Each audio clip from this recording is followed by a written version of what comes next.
Welcome back. آج کا supreme court of Pakistan کا انتہائی غیر معمولی فیصلہ جس نے پاکستان میں جاری بہت بڑے سیاسی بحران کا، پنجاب کے سیاسی بحران کا حل نکالا ہے، مذاکراتی حل، اور ایک روز کے اندر غیر معمولی غیر روایتی سماعت کے ذریعے سپریم کورٹ آف پاکستان نے اس بہت بڑے بہت ہی کرٹیکل قضیے کا حل نکالا، اور یقیناً ہم جیسے لوگوں کے لیے امید کی کرن بنی کہ شاید یہ جو انداز تھا یہ خاکہ بن جائے پاکستان کے دوسرے بڑے مسائل کے حل کے لیے، خاص طور پہ وفاق میں اس وقت جو صورتحال ہے، تباہ کن صورتحال ہے، کیا ایسا کوئی مذاکراتی حل پورے پاکستان کے لیے اور خاص طور پہ آئندہ آنے والے الیکشنز کے حوالے سے ڈھونڈا جا سکتا ہے؟ آج کی اس پوری ڈیولپمنٹ پہ اب ہم بات کریں گے۔ اس وقفے سے قبل ہمارے ساتھ جناب اسد عمر تھے، اب ہمیں جوائن کر رہے ہیں وفاقی وزیر قانون جناب اعظم نذیر تارڑ۔ بہت بہت شکریہ تارڑ صاحب۔ فرمائیے گا کہ پہلی چیز تو یہ ہے کہ آج جس طرح کا ماحول بنا اور سپریم کورٹ نے غیر روایتی اور بہت ہی غیر معمولی انداز سے قومی بحران کو، پنجاب کے اس بحران کو حل کیا، اور اس کے اندر ہم جیسے پاکستانیوں کو یہ ہوا کہ اچھا کسی صورت بھی ممکن ہے کہ Noon League, P T I, Peoples Party, یہ تمام جماعتیں اور فریقین جو ہے وہ کسی ایک صفحے پہ جمع ہو سکتے ہیں۔ کیا یہ ایک ون آف چیز آپ کو لگ رہی ہے جو سپریم کورٹ کی وجہ سے اس وقت ہو گئی ہے، اور یہ ٹیمپلیٹ کیا بن سکتی ہے کہ آئندہ جو پاکستان کو ضرورت ہے، جس کے بغیر پاکستان نہ سروائیو کر سکتا ہے نہ ترقی کر سکتا ہے، کہ بہرحال ایک بنیادی ایجنڈے پہ پاکستان کی جماعتیں اور سیاستدان اور سیاسی قوتیں جمع ہوں؟ کیا اس کی یہ کیوں بن سکتا ہے، یہ ایک بنیاد بن سکتی ہے کسی ایسی سوچ کی؟ بہت شکریہ کامران خان صاحب۔ میں ابھی سن رہا تھا اسد عمر صاحب کے جو ریمارکس تھے، دیکھیے وہ تو ابھی بھی الٹا سوچ رہے ہیں، چیزوں کو ایگزیجریٹ کر رہے ہیں۔ کبھی وہ کہتے ہیں کہ حمزہ شہباز صرف ایک کٹھ پتلی وزیر اعلیٰ ہوں گے، یعنی وہ بیٹھے ہوں گے، ان کی پاورز، حالانکہ ایسی کوئی بات نہیں ہوئی۔ میرے خیال میں ہمیں عدالتی کم از کم جو پروسیڈنگز ہیں ان پہ بڑا فیئر ہونا چاہیے ایک دوسرے کے ساتھ۔ آپ ساروں نے سارا دن اس کیس کو کور کیا ہے، سنے آپ لوگوں نے ٹی وی پہ، اب تو ایک ایک چیز میڈیا پہ اویلیبل ہوتی ہے، کوئی اس طرح کی چیز نہیں تھی۔ ہم نے بھی دیکھیے قانون بہت واضح ہے کہ جلد از جلد انتخاب ہونا ہے، اس میں لکھا ہوا as soon as the office is vacant اور وداؤٹ اینی ادر بزنس، لیکن ہم نے خود ان کی آفر پہ لچک دکھائی اور ہم نے کہا کہ ہمارے پاس آج اکثریت ہے،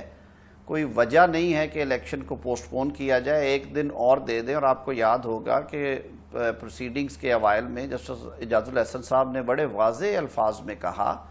کہ 7 دن کی جو آپ بات کر رہے ہیں، آئین کو دیکھیں تو 7 دن بھی نہیں بنتے،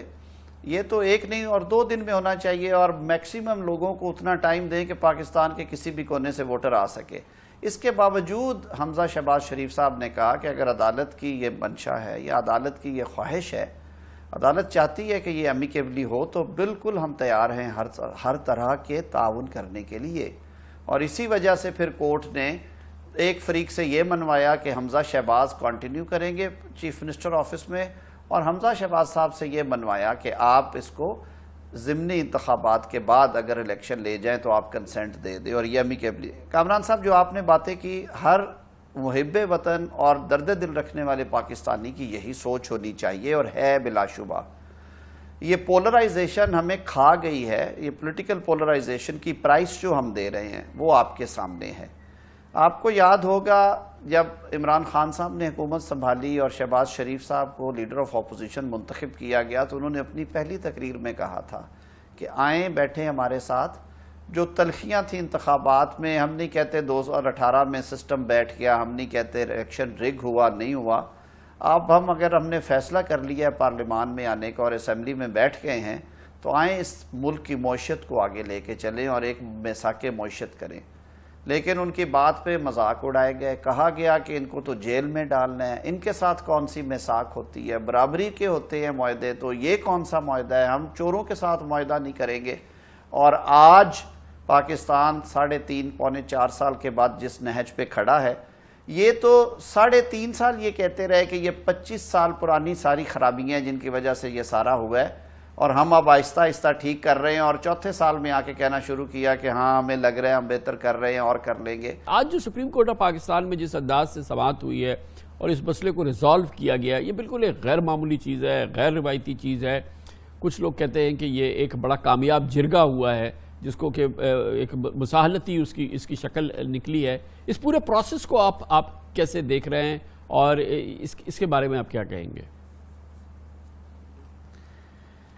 کامران صاحب، بالکل بطور لائر کے میں بھی سمجھتا ہوں کہ میری اگر آپ اجازت ہو تو جائز تنقید کا حق کیونکہ بطور وکیل مجھے حاصل ہے اور پاکستان کے شہری کے طور پہ ہے۔ میں سمجھتا ہوں کہ لاہور ہائی کورٹ کا فیصلہ بھی جو ہے وہ آئین اور قانون کے عین مطابق نہیں تھا، اور پھر ظاہر ہے آج جو اپیل میں فیصلہ ہوا، اگر آپ کہیں کہ اسے آئینی طور پہ درست کہا جائے تو شاید میں اپنے speaking for my self I have certain reservations, کیونکہ جو عدالتی فیصلے ہیں اور وہ بھی پھر اوپینین ایڈوائزری جورسڈکشن میں، سر ان کو ریٹروسپیکٹو لگانا، آپ کو یاد ہوگا جب 186 کا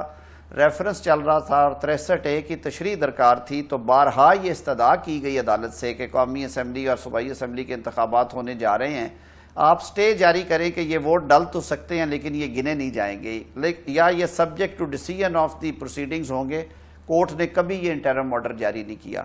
تو ریٹروسپیکٹو یعنی کہ وہ ماضی سے کیسے اس کا اطلاق ہو گیا، جب یہ الیکشن ہو چکا تھا، حمزہ شہباز الیکٹ ہو چکے تھے، الیکٹ ہونے کے بعد ان کا حلف ہو چکا تھا، انہوں نے آفس سنبھال لیا اور بہت سے امور سر انجام دے لیے۔ لیکن میں پھر جو بات آپ نے شروع میں کی وہ میرے دل کو لگی اور ہر پاکستانی کے دل کو لگتی ہے۔ چیف جسٹس صاحب نے اس اتنے زیادہ پولرائز پولیٹیکل سسٹم میں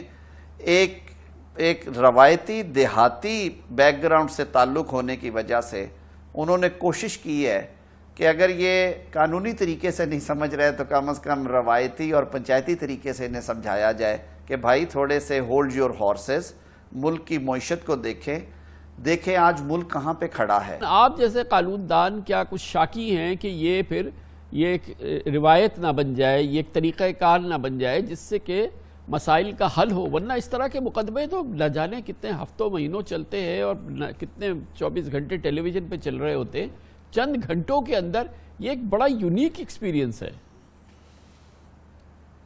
نہیں سر، میں تو کہہ رہا ہوں کہ مجھے تو کیس کے بنیاد کے حوالے سے تکلیف ہے کہ یہ تشریح جو ہے یہ آنی نہیں تھی چاہیے کہ عدالت عظمیٰ کے یا عدالت عالیہ کے فیصلوں کو ریٹروسپیکٹیولی اپلائی کرنا یہ بہت انہونی بات ہے۔ ہماری جورسپروڈنس میں اس طرح نہیں ہو گیا،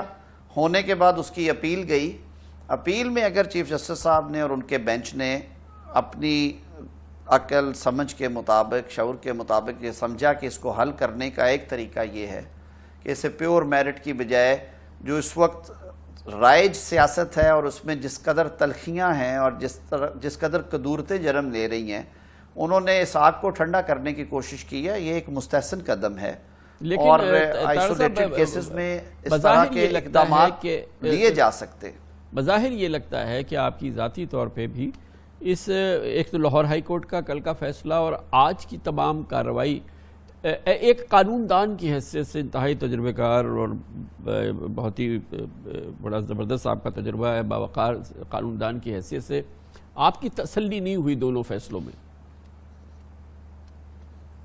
کامران صاحب، میں پھر ایک دفعہ واضح کر دیتا ہوں آپ کے سامنے کون ٹھہر سکتا ہے، آپ پھر وہ بات وہی میں دوبارہ ریپیٹ نہیں کروں گا۔ قانون کے طالب علم کے طور پہ میری یہ تشنگی ضرور رہے گی کہ عدالتی فیصلے کو 63A والے فیصلے کو جو کہ آرٹیکل 186 اور 184(3) کی پروسیڈنگز میں دیا گیا اور اس کے ساتھ 187 کا بھی حوالہ دیا گیا، اس کو جب ماضی سے اس کا اطلاق ہوا تو یہ ایک اچھی نظیر نہیں بنی، لیکن سپریم کورٹ نے اس سے احتراز کیا آج، اور انہوں نے شاید اسی لیے احتراز کیا کہ لاہور ہائی کورٹ کا فیصلہ اگر دیکھیں تو ٹپیکلی قانونی جو دائرہ کار ہے، میں قانون کے طالب علم کی حیثیت سے یہ بات کر رہا ہوں کہ اس قانونی دائرہ کار میں شاید اسے بہت اچھا فیصلہ نہ کہا جائے، لیکن مجھے بطور پاکستانی کے اس بات کی بڑی خوشی ہے ایک عام شہری کے طور پہ کہ عدالت نے ایک کوشش کی، اچھی کوشش کی اور عدالت کا احترام کیا دونوں فریقین نے۔ انہوں نے یہ ایک طرح سے کنسنسس سے، راضی نامے سے کہہ لیں، مشاورت سے کہہ لیں، باہمی رضامندی سے ایک ایسا فیصلہ کر لیا جس کی وجہ سے جو سیاسی تلخیاں ہیں عارضی طور پہ ان میں کچھ کمی آئے گی اور دونوں فریقین وہ جو ایک ون ون والی سچویشن ہوتی ہے وہ لے کے نکلے۔ چودھری پرویز الہی صاحب چاہتے تھے کہ انہیں وقت مل جائے اور وہ ضمنی انتخابات کے ریزلٹس کے بعد میدان میں اترے، وہ فیس نہیں کرنا چاہتے تھے، انہیں معلوم تھا کہ ان کو 7 سے 8 ووٹوں کی کمی کا سامنا ہے۔ حمزہ شہباز نے دل بڑا کیا اور عدالت کی عزت اور احترام کرتے ہوئے انہوں نے کہا کہ ٹھیک ہے، مجھے قبول ہے، اور عدالت نے اس جیسچر کے بدلے میں چودھری صاحب سے اور ان کے الائز سے یہ بات منوائی کہ Hamza Shahbaz till the time the election takes place وہ وزیر اعلیٰ کے طور پہ برقرار رہیں گے۔ تو یہ سمجھتے ہیں، کوئی ذی شعور آدمی کامران صاحب یہ سمجھے گا کہ 2 مہینے میں یہ ساری بربادی پھر آ جاتے ہیں طاہر صاحب اسی پنجاب کے معاملے پہ، تو یہ فرمائیے گا کہ کیا عدالت عظمیٰ نے جہاں اتنا بڑا کلیدی کردار ادا کیا ہے اس چیز کو ریزالو کرنے کے لیے، وہ اس بات کو یقینی تو بنائے گی کہ جو وقت کی حکومت ہوتی ہے، جو وزیر اعلیٰ ہوتے ہیں، جو حکومت ہوتی ہے، یقیناً وہ بڑے فیصلہ کن انداز میں اثر انداز ہو سکتی ہے انتخابات میں، وہ اس بات کو یقینی تو بنائیں گے کہ وزیر اعلیٰ تو ہیں حمزہ شہباز، لیکن وہ ان انتخابات پہ ان کی انتظامیہ اور وہ اثر انداز نہ ہو سکیں۔ کامران صاحب، آپ کی بڑی گہری نظر ہے سیاست کے اوپر۔ الیکشن کمیشن کے جب سے قوانین بدلے ہیں 2017 سے اور کوڈ آف کنڈکٹ چینج ہوا ہے، آپ کے سامنے ہوگا کہ پچھلے دور حکومت میں بھی الیکشن کمیشن پہرا دیتا تھا اور ابھی بھی دیتے ہیں کہ کوئی وزیر اعظم، وزیر اعلیٰ، وزیر، سفیر جو ہے وہ ضمنی انتخاب والے حلقے میں نہ جائے، اور باقاعدہ جرمانے ہوتے ہیں، سسپینشنز ہوئی ہیں، یہاں پہ کنٹیمپٹ کے نوٹسز بھی ہو سکتے ہیں۔ آپ نے دیکھا کہ اب تک کی کیمپین میں کوئی حکومتی عہدیدار اس حلقے میں داخل نہیں ہوا۔ یہ ویسے ہی آئین اور قانون کی منشا ہے اور لکھا ہوا ہے اس میں، اور جب کبھی یہ کام کیا گیا، جب بھی پی ٹی آئی نے حلقے چوری کرنے کی کوشش کی اور ان کی چوری پکڑی گئی، آپ نے انجام دیکھ لیا جو ڈسکا میں ہوا ہے، اور اب جو وہ انکوائری ہے 230 صفحے کی سنیں اس کی رپورٹ لکھی گئی ہے، اس میں ہوش ربا انکشافات آئے ہیں۔ اس وقت کے ڈی ایس پی نے سنیں یہ بھی کہا ہے کہ 30 جو پولنگ آفیسرز تھے ان کو ڈی پی او آفس میں بند رکھا گیا تھا، اور پھر انہیں ایلیور کر کے روانہ ان سے یہ حلفیہ بیان لیے گئے تھے کہ آپ یہ کریں گے۔ لیکن دیکھیے کہ پھر کیا انجام ہوا پی ٹی آئی کا۔ پاکستان مسلم لیگ نون اور اتحادی جماعتوں میں یہ کلیئرٹی ہے کہ جو کام انہوں نے کیے ہیں، جو بربادی سسٹم کی پچھلی حکومت نے کی، ہم وہ نہیں کریں گے۔ آپ نے دیکھا کہ پچھلے 2-2.5 ماہ سے ہم نے پورا ریسٹرینٹ ایکسرسائز کیا ہے ایون اکاؤنٹیبلٹی کے ایشو پہ، کہ جب تک کوئی کیس بلیک اینڈ وائٹ میں سامنے نہیں آ جاتا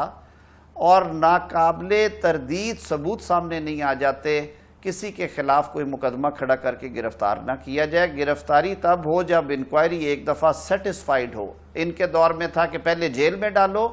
6-8 ماہ کے بعد کہو کہ اب پتہ چلا ہے کہ الزامات غلط ہیں یا صحیح ہیں یا عدالت ریلیف دے۔ تو انشاءاللہ یہ گورنمنٹ کی اور اتحادی جماعتوں کی پالیسی ہے کہ ہم پبلک کے ووٹ سے انشاءاللہ العزیز الیکٹ ہوئے لوگوں کے ساتھ کھڑے ہوں گے۔ الیکشن ریگ اس دور میں ہونے کا سوال ہی نہیں پیدا ہوتا۔ الیکشن کمیشن کی آنکھیں بڑی تیز ہے، قوانین بڑے سخت ہیں، کوئی ایسی وجہ نہیں ہے کہ یہ ہو۔ اور رہی بات، جیسے اسد عمر صاحب فرما رہے تھے کہ عدالت لکھے گی، لکھنے کی ضرورت اس نہیں ہے کہ آئین پاکستان اور الیکشن ایکٹ 2017 اور الیکشن کمیشن کے کوڈ آف کنڈکٹ اور رولز میں یہ باتیں واضح طور پہ لکھی ہوئی ہیں۔ جو ان کو وائلیٹ کرے گا وہ سزا بھگتے گا، چاہے وہ وزیر اعلیٰ ہے، چاہے وہ وزیر اعظم ہے، چاہے وہ ایم این اے ہے، چاہے وہ سینیٹر ہے۔ بہت بہت شکریہ اعظم نذیر طاہر، وفاقی وزیر قانون ہمارے ساتھ موجود تھے۔